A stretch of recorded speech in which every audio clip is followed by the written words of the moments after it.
Welcome, sports fans. We are Adept Athletics with our reactions to the wildcard weekend.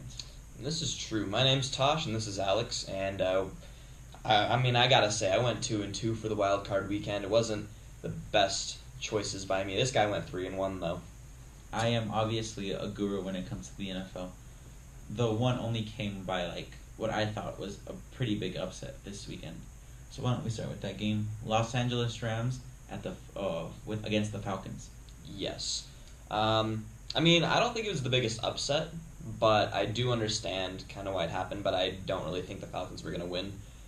Specifically, the Rams, they have the youngest team in the NFL, and they have the youngest head coach in NFL history, so there's a lot of room for them to improve in the future. I say give them a few years, they'll be back in the Super Bowl. They have a young back in Todd Gurley, rushed for 100 yards. Jared Goff did his part, threw for 259. I just feel like as a team, they needed that experience that will help them throughout their young careers. Yeah, and compared to the Falcons, they already have the experience. They obviously went to the Super Bowl last year, and there's a lot of memes behind the 28-3, but, nonetheless, they've been to the Super Bowl, and they have that sort of experience that comes along with it. And going off of that, the Falcons just kind of came out of nowhere and just became that team that can't just be overlooked in the NFC any longer. They came up to the playoffs, and they played spectacular. Julio Jones got hurt. We'll cover that later. But I think Matt Ryan did his part, throwing for 218 yards. Devontae Freeman rushing for 66. Not very much. I feel like if they want to succeed more, they have to feed those backs just the tiniest bit more carries. Yeah, and that's really true. The NFC has a lot of powerhouses this year. The Saints, the Eagles, the Vikings, they're all still in. Of course, there were still the Panthers and the Rams, but I think the Falcons are starting to make a case for themselves as a legitimate contender for the title game. And speaking of which, the Saints against the Panthers. I believe that was probably one of the most interesting games this weekend. Drew Brees went off. They took away their backs in Kamara and Ingram, and Drew Brees just came to play. He threw just absolute perfect passes, made us realize why he's one of the elite, top-tier, underrated quarterbacks in the league. That defense stepped up, and just overall great play by the Saints.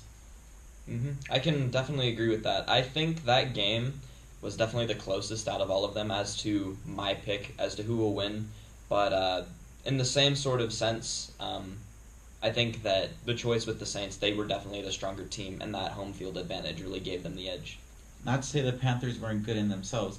Cam Newton just went off. He passed for 349 yards. He rushed for quite a bit of yards.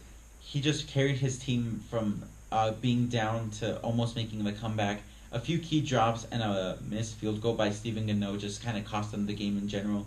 And you just have to give props to Cam Newton, who got banged up. He got hit. He got just completely shafted in every shape, way, or form. And he just came back, and he didn't stop competing until the end. Yeah, and missed field goals are really tough. I'm a Vikings fan, so I'm used to that feeling by now, but it's always kind of painful. What do you say we get into the AFC games now? Let's talk about Kansas City versus Tennessee. What can we say about that? Marcus Mariota touchdown pass to himself. That pretty much sums up the game. Tennessee came. They got to an early start. Alex Smith was hot at the beginning. He threw for 264 yards total that day. A few touchdowns. But here's where they started to struggle. They only gave the ball to Kareem Hunt 11 times. If you have the lead back in the league, you have to feed him more. You have to give him more carries. He'll give you the yards. He has to carry this team.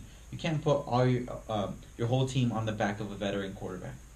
Yeah, that's completely true, and honestly, I wasn't expecting much from either of the AFC wildcard games, but I think both of them really surprised me in how much I enjoyed them. Kansas City at Tennessee, or flip that around, Tennessee at Kansas City, there we go. Kansas City was, in fact, at home for that game. They almost sort of threw away the game just by not really playing around strengths that they had, like Kareem Hunt, for example. But I think also there's a lot of, not really conspiracy, but frustration going around with the fans towards the referees, specifically the forward progress call that stopped the strip sack, I believe, is what it was. Yes. That definitely would have given Kansas City the game, because that would have put them up 6 points, and eventually they could have come with a pretty easy stop.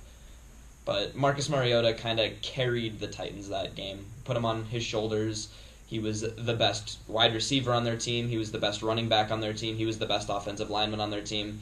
throwing blocks, catching his own passes, running for, I don't even know what the number was, but it was pretty remarkable. Yeah, and going off of that, Joel Revis on the other side, man, you can't just swat the ball into the quarterback. You just have to go for the interception, try to tip it away, but deflecting the ball into the quarterback himself just kind of like let them in. I realized why Joel Revis was he's just retire, man.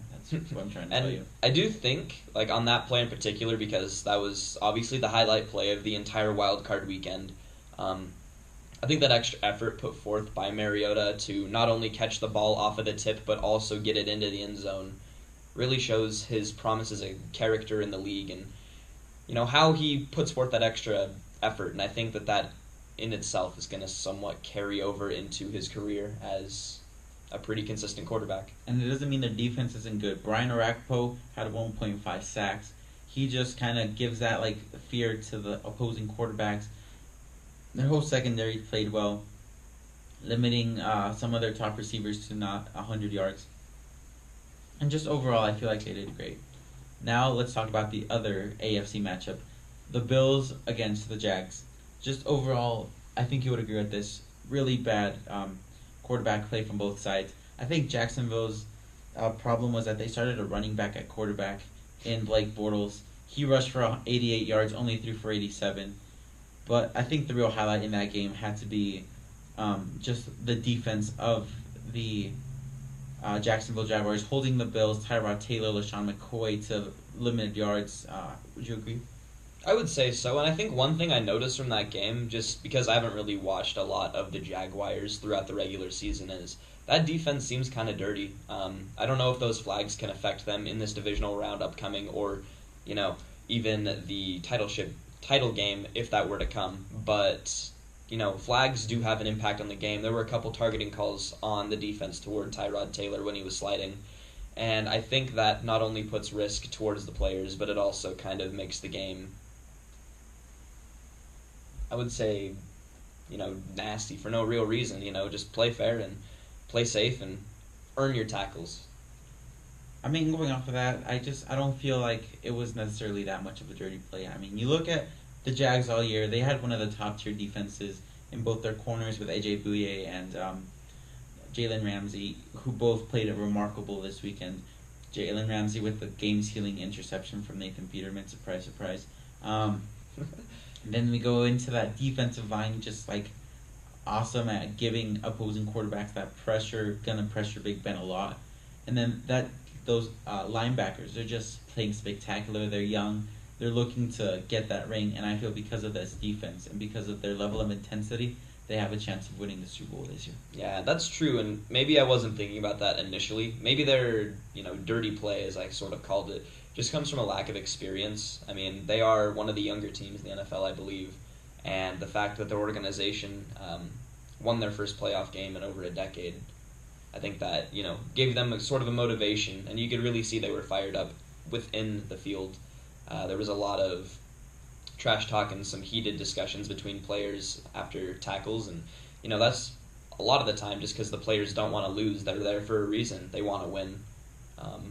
But I think it's safe to say that Blake Bortles is undefeated as a starting quarterback in the playoffs. Yeah. The playoffs, yeah. Who knows if he can keep that up?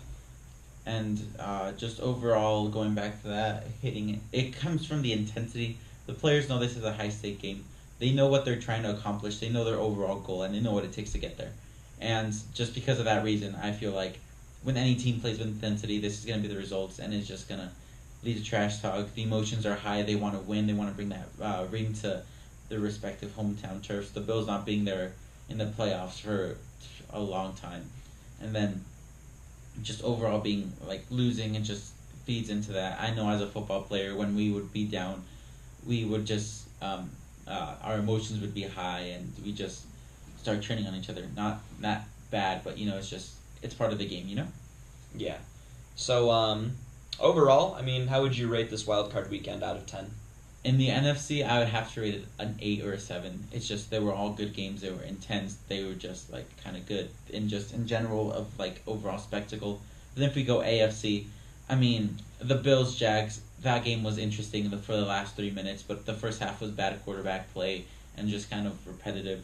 So I'd say I'd rank that game like a 6 or a 5, and then going to Kansas City and Tennessee, that has to be in the 7 or 8 categories. The comeback in general, the lead. It showed the promise of Marcus Mariota, and that's why. Yeah. What about you, partner? I think for the NFC, I'd have to give it a 7 overall. I think that the games kind of went as expected, at least for the Panthers and the Saints. But I know for the Falcons and the Rams, that game kind of just, I don't know, felt slow and like each team is bleeding. I remember, I think it was the first quarter, neither team had snapped the ball in the other team's yard, like their 50 yards. Yeah. And then as soon as that happened, it was just back and forth, back and forth. There was no defense. I'm a fan of defense. I like watching fun defenses. And that's why for the AFC, I decided to give that overall an 8 because at least, for like the Bills and the Jags, it may have been, a 10-3 final, right? Yes. But at least there was some defense there and really showed that these teams have promise whether or not they win. So overall, I could see how these games, to a non-fan of the teams, I'm not a fan of those teams, but I could see why someone would find those not as interesting. All right, those are our reactions to the Wild Card Weekend. Tune back for our next episode for our predictions for the divisional round and later for NFL news. Thanks for watching.